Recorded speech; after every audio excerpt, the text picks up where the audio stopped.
తిరుమన్నావులే వీరరాఘవస్వామి ఆలయం. ఇది చెన్నైకి 45 కిలోమీటర్ల దూరంలో, చెన్నై యొక్క అవుట్స్కట్స్లో ఉంటుంది. అలాగే తిరుత్తని నుంచి 40 కిలోమీటర్ల దూరంలో ఉంటుంది.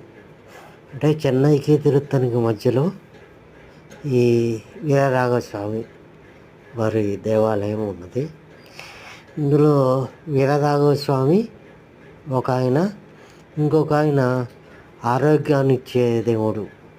రెండు కలిపి ఇక్కడ రెండు సేమ్ శ్రీరంగంలో ఎలా ఉంటారో అలానే ఉంటారు మూర్తులు.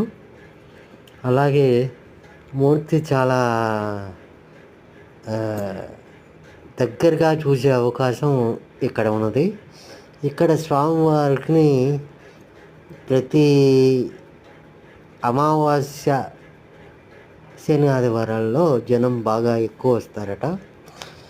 వరుసగా 3 అమావాస్యల పాటు ఈ గుడికి వచ్చి ఇక్కడ స్వామివారిని దర్శించుకొని మన యొక్క ఆరోగ్య సమస్యలు ఏమన్నా ఉంటే అవి చెప్పి అలాగే వెండి ప్రతిమలు, బాడీకి సంబంధించి ఏ భాగం బాగాలేదో అది హుండీలో వేసి ఇక్కడ ఉప్పు, మిరియాలు ఒక చోట పోసి, అక్కడ పక్కనే కోనేరు ఉంటుంది, కోనేరులో బెల్లం కలిపి తీర్థ స్నానం చేసి ఒకరోజు నిద్ర చేస్తే కనుక 3 అమావాస్యలు దాటేసరికి వాళ్ళ యొక్క అనారోగ్యాలు చాలా వరకు తొలుగుతాయి అని ఇక్కడ విశ్వాసం ఉంది.